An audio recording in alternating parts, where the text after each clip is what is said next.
the pain that grounded him. Logan Price had one rule for surviving long missions on deep space ships. Don't draw attention. Don't show weakness. That rule shattered the moment his left leg locked up during briefing. He was standing with the other engineers in Hangar Bay 4, half listening to the captain's orders. His tool belt weighed heavy on one hip. The floor vibrated from nearby engines and then crack. Not a real crack.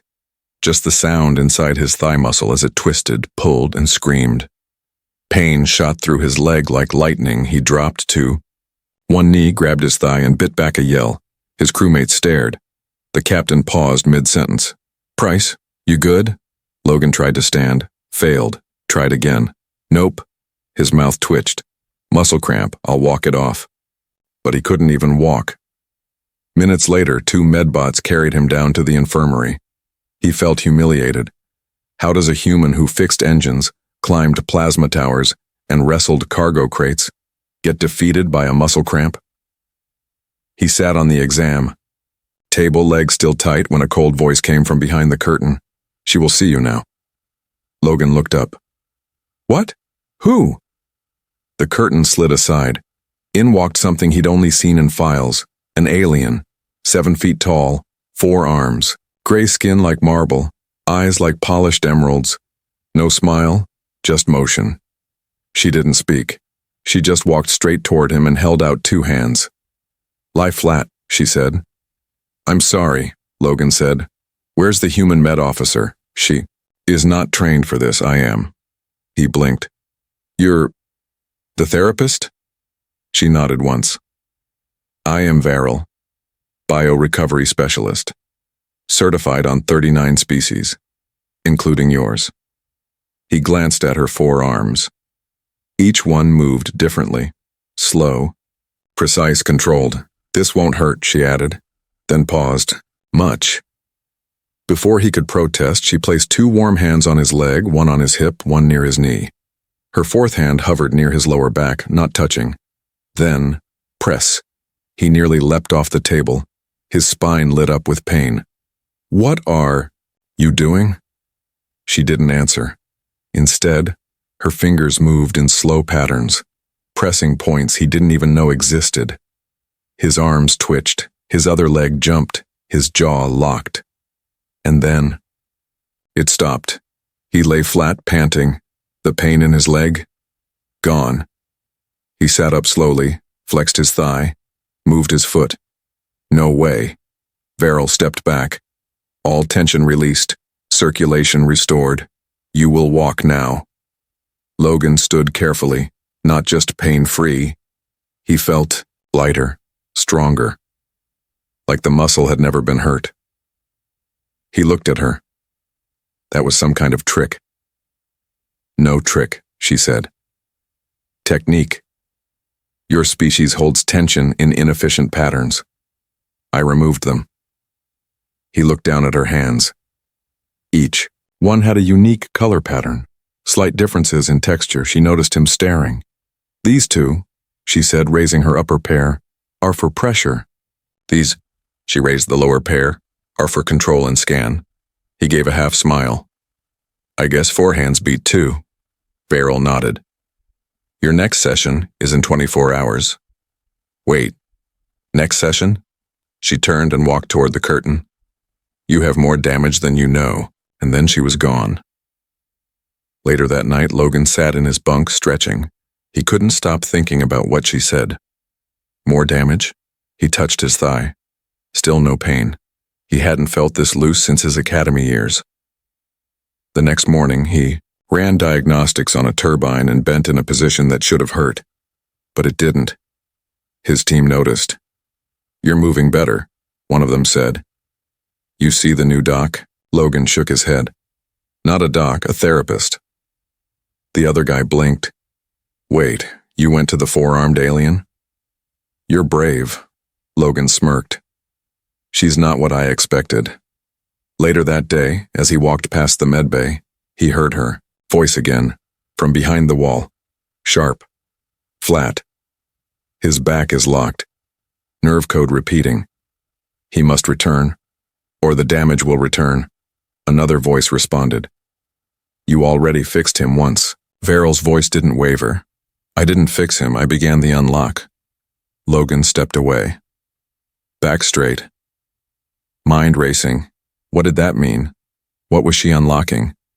And why did it feel like he had only just begun to discover what his body could really do?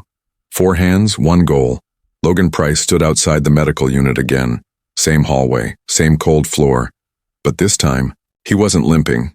His leg felt amazing, stronger than before. He'd jogged up a ladder this morning and didn't even feel tightness. No stiffness, no dull ache, just smooth motion. It felt unnatural, in a good way. Still, he hesitated. He stared at the door. Veryl was in there, the alien therapist with 4 arms and 0 patience, the one who had pressed his leg and made years of pain vanish in seconds, the one who said, "You have more damage than you know." He stepped inside. She was already waiting, standing in the center of the room, arms crossed, all 4 of them. "You came back," she said, voice calm. Logan shrugged. "I was curious." Veryl gestured to the table. He climbed on and lay back, already bracing for pain. But this time it didn't come. Her hands moved differently now. Smoother, deeper, slower. 2 hands pressed into his shoulders, uncoiling tension he didn't know he held. 1 hand hovered over his chest, reading pulse. And the 4th hand?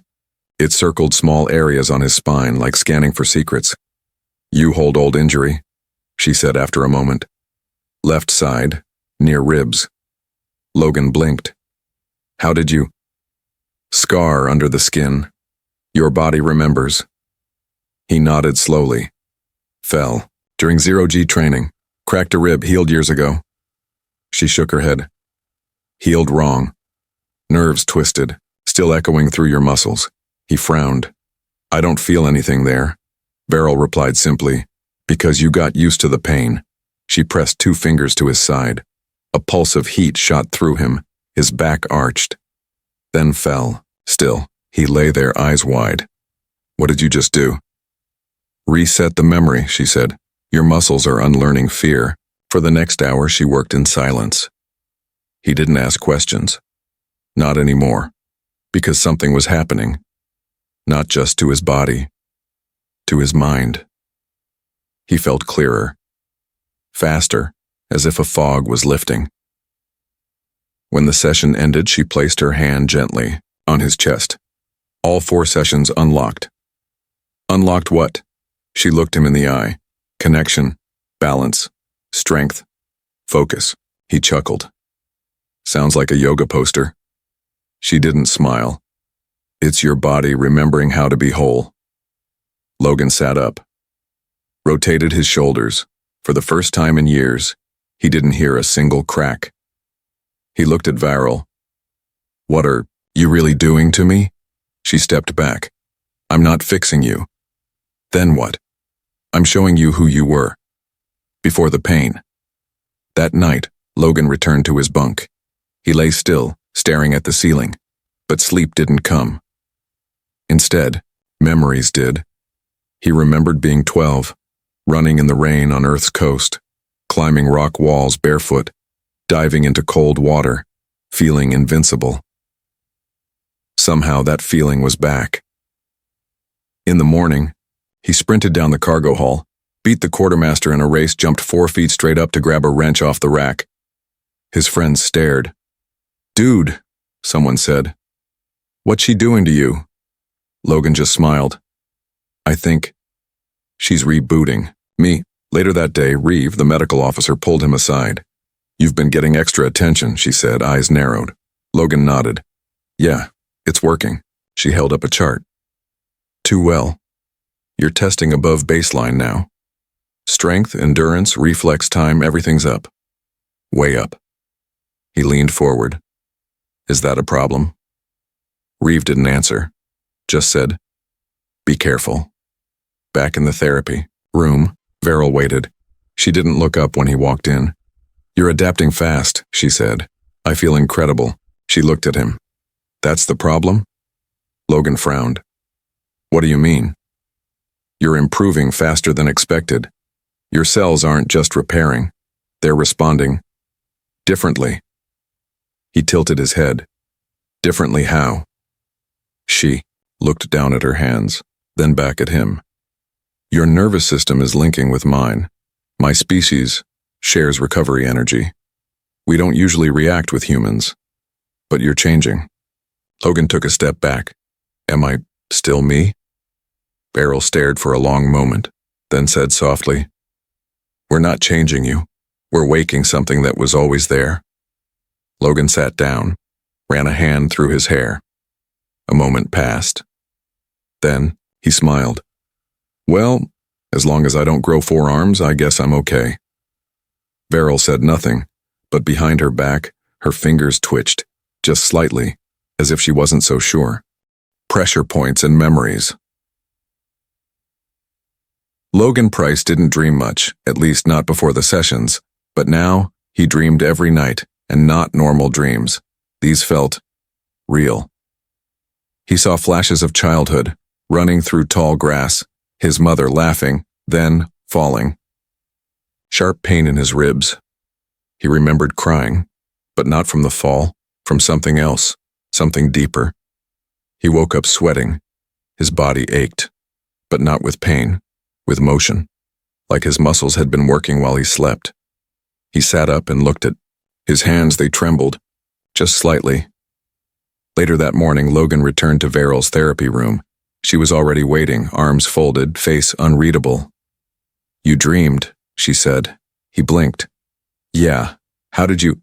My people feel dreams, especially during therapy. He stepped forward. What are you doing to me? Beryl pointed to the table. Lie down. He hesitated, then obeyed. She began like before, 2 hands on his chest, 1 on his side, 1 near his neck. But today felt different. The pressure was deeper, not just physical, mental. Suddenly, Flash Logan wasn't in the room anymore. He was in a memory. He was 12 again. The accident. He remembered it now, falling from the rock wall at school, landing wrong, his leg twisting, sharp pain. Then, the medical bed. The feeling of helplessness, the fear he never spoke of. And then he saw something new. A face. Not human. A healer. Like Virel, but not her. Another 4-armed figure touching his head, whispering something. A memory he'd forgotten, or maybe never understood. Back in the real world, Logan gasped, sat up fast, eyes wide, breath short. Beryl stood still, arms raised. You went too deep, she said. He held his head. What was that? What did I see? She answered softly. That was your first contact with us. Long ago. Your body remembered, but your mind buried it. Logan stared at her. You mean, I've had this connection before? Beryl nodded. Your DNA carries memory, old healing patterns, long dormant. Our therapy unlocked them. He sat quietly for a moment, then whispered, Why don't I feel scared? She answered simply, Because part of you already understands. That evening, he ran 3 miles through the upper decks. No pain, no short breath. The crew noticed. You training for the Olympics or something? One of them joked. Logan didn't answer, because he wasn't sure himself anymore. He returned to his quarters and opened his old medical logs. Dozens of injuries over the years, all healed. But slowly, not like now. He checked his bioscan from that morning. Nerve conduction, 230% above normal. Pain threshold, doubled. Reflexes, near instant. This wasn't just recovery, this was transformation. That night he asked Reeve, the human doctor, a question. If someone's nervous system changes this fast, what does that mean? She looked up from her tablet. It means their body's rebuilding itself. From the inside, she paused. But it also means something's rewriting the rules. Logan returned to Veryl's chamber the next day. He didn't wait for her to speak. He sat down, looked her in the eyes and asked, Why me? She walked slowly toward him. For every 100 humans I treat, one reacts like you. Your body wants to evolve. It doesn't want to stay ordinary. He laughed quietly. Well, it picked the wrong guy. I'm just a technician. I fix broken ships. Verrill placed one hand on his chest. And now, you fix yourself. Then her voice dropped. But be warned, there is more buried. And some memories hurt when they return. Logan leaned back, looked up at the ceiling, then nodded. Let them come. Outside the ship, far across the stars, a listening post blinked. A signal pulsed silently. Subject Alpha waking, therapy successful. Observe phase 2. He asked for one more session, and she refused. Logan Price stood outside the therapy room, again, but this time, he didn't feel nervous. He felt strong. His posture was straighter, his steps were silent, his reflexes sharper, and he wanted more. The door slid open. Verrill stood inside, arms crossed, 4 of them. She didn't move, didn't smile, didn't invite him in. You're early, she said. I'm ready, Logan replied. No, she said simply. You are not. He blinked. What do you mean? You push too fast. Your body has changed, but your mind lags behind. If I continue, your balance will shatter. Logan took a step forward. I feel great, strong, focused. Verrill stepped back. That's not strength. That's adrenaline. It fades, and when it does, you'll collapse. He frowned. So, you're refusing? She nodded. Yes. He clenched his jaw. You said I was unlocking something. I want to finish it. Verrill turned her back. You want results. Not understanding. Logan's voice hardened. I thought you believed in healing. She looked over her shoulder. I believe in listening. And your body is telling me to stop. He stormed out. Hours passed. Logan couldn't rest. His limbs trembled. Not from pain, but energy. Raw energy. He needed to release it. To focus it. That night, he accessed the private therapy chamber without permission. The room was dark. Quiet. His heart pounded. He lay down on the table, loaded the last recovery sequence from the system. He placed the biofeedback nodes on his arms, chest, and spine. The countdown began. 9. 8. He closed his eyes. 6. 5. He whispered. Just one more session. 3. And the pain hit instantly. Not like before, not sharp. Deep. Muscles convulsed, spine locked. His mind exploded with heat. Memories surged forward, dozens at once, falling, training, screaming, running, and something else, something alien, not a memory, a message. You are not ready. His body thrashed on the table. The machine tried to shut down, failed. Warning lights blinked, a siren rang out across the floor. Verrill heard it. She ran faster than any human on the ship, slid through the door. Found him, shaking, eyes rolled back. She didn't speak. She moved. All 4 arms pressed points at once. 1 on his temple, 1 on his chest, 2 on his spine. Breathe, she whispered. Release the fear. He gasped. Once, twice. Then, stillness. Everything went dark. When Logan woke up, hours had passed. He was in a low-gravity med chamber. His muscles felt like melted metal. Heavy, soft, but not broken. Verrill sat beside him, quiet, no anger in her eyes, just sadness. You tried to force it, she said. Logan looked at her. I thought I could handle it. You did, she replied. Barely. She lifted a small device, showed him a scan. Your nervous system went into shock. You overloaded your recovery channels. He rubbed his forehead. I don't remember most of it. She leaned in. Then you're lucky. Silence filled the room. Then she said quietly, I almost lost you. That hit harder than the pain.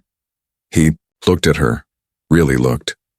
The alien who had fixed his leg, taught him to move again, helped him recover not just his body, but pieces of his past, and he had betrayed her trust. "I'm sorry," he said. Farrell gave a small nod. "I don't want you to obey. I want you to listen." He nodded slowly. "I'm ready now." She stood up. "You will rest. For 2 days.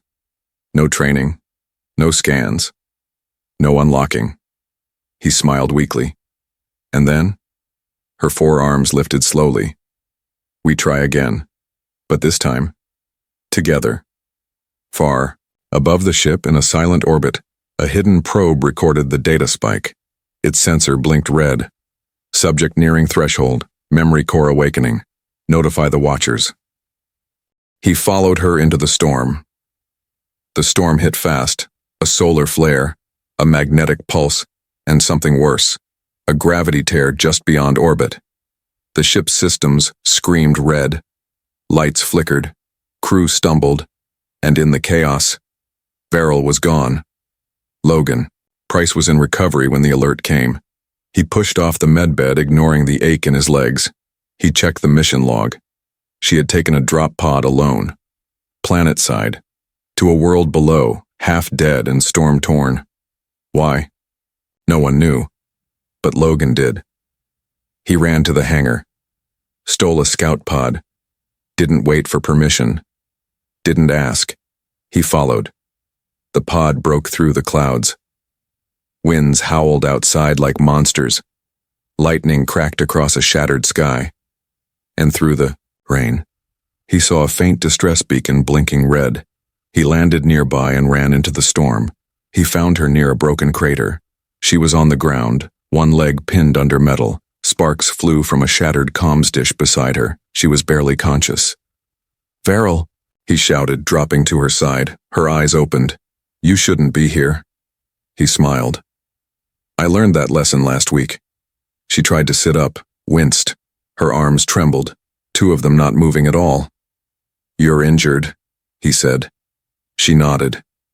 2, arms offline, spine locked. "My own techniques. I can't use them on myself." He placed a hand gently on her chest, then another on her lower back.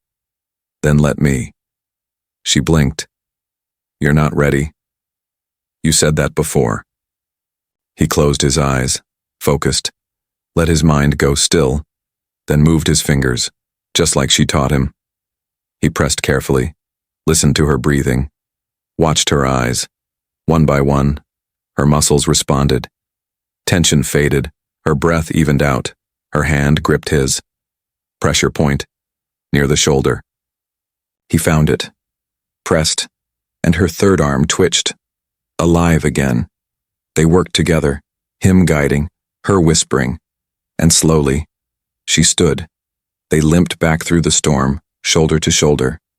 She leaned on him. He didn't mind. Not at all. Back aboard the ship, the crew watched in silence as they entered together. Farrell had never been seen needing help, but now, she didn't hide it, she embraced it. In the medbay, Reeves scanned Logan quietly. "Your hands. They've changed." "What do you mean?" She showed him the scan. "Nerve endings brighter. Blood flow different. You're mimicking her patterns, not just her technique. Your biology is shifting." He looked at his palms, felt the warmth in his fingers. "I healed her," he whispered. Reeve nodded. "And now, you're no longer just the student." Later, Farrell sat on the edge of the therapy bench. Logan stood nearby, holding 2 cups of warm tea. She accepted one, then said softly, "I was afraid." He tilted his head. "Of what?" "That I'd break you, push too far. But you didn't break. You adapted." He sat beside her. "I was afraid too, but not of breaking. I was afraid of being ordinary forever." They sat in silence for a while, then she said, "You're ready. Not for more healing, for the truth." Outside the window, a small transmission dish flickered. A message played silently. "Phase 3 approved. The human is changing. Prepare the gate." The ones who built her hands. He left the ship at night. No orders, no records, just a message from Veril. Come with me, it's time. Logan Price followed her in silence. He trusted her now more than anyone. She didn't say where they were going, only that it was old, very old. They flew in a stealth pod for hours, past the mapped systems, beyond patrol range, to a star with no name, and a planet without a flag. They landed in darkness, a quiet jungle, silver trees, black grass, and the ruins of something ancient. Varel stood in front of a stone gate, tall, cracked, and glowing faint blue. This is where it began, she said. For you? For all of us. She walked through the gate. Inside was a vast hall of smooth metal and quiet light. The air smelled of energy and memory. In the center stood a pedestal, with 4 handprints. Varel placed her hands on them. The room came alive. Soft lights floated from the walls. Holograms flickered. Alien shapes, tall figures, circles of energy. Varel looked at Logan. My people were not always therapists, she said. We were engineers of life, body makers, nerve designers. We healed, and we improved. Logan stepped closer. What happened to them? They made too much, she said. Too fast. She touched a panel. A glowing image appeared, a human, but with golden lines running down his skin. He moved like wind, eyes bright, muscles glowing, fingers alive with heat. Logan stared. That's not me. Not yet, Varel said. She explained. Long ago, her people discovered a special gene in humans. Hidden, sleeping. They called it the catalyst. It allowed healing beyond healing. Power from inside the nerves. Only a few humans have it, she said. You do. He whispered. That's why your therapy worked on me. She nodded. And why it changed you. You weren't just recovering. You were evolving. Logan looked at his hands. I don't feel different. You are, she said. But slowly. Not like the old ones. They changed too fast and they burned. He looked up. Is that what happened to your people? Varel turned away. They tried to become perfect. Their bodies strong, their minds sharp, but they lost their balance. She pointed to a circle of empty chairs around the room. This was a council once, now just echoes. She sat down. You came here because you are the bridge, human soul, Neuraline hands, the new version. He walked toward her. You brought me here for a reason. She nodded. To give you a choice. The lights dimmed. A second pedestal rose. It held a small cube. Glowing, white, the core of echoes. Touching it will awaken your full potential. Your cells will complete the change. Logan stepped forward, but stopped. If I touch it, am I still human? Varel looked at him. I don't know, but I know you'll still be you. He reached toward it, paused, then lowered his hand. Not yet. She blinked. Why? Because I'm not done helping people. As I am. Varel smiled, a small, rare smile. That answer is why you're ready. They left the chamber together. Behind them the cube dimmed, waiting. Later, back on the ship, Reeve pulled Logan aside. You vanished, and now your scans are off the charts. Logan nodded. I found the source. And? I walked away. She studied him. You're still changing. I know, he said, but now, I'm choosing how. That night, Varel stood beside him at the observation deck. Stars shone through the glass. She whispered, They'll come for you, Logan. The ones who want to control the change. He nodded. Then let them come. I'm not just muscle anymore.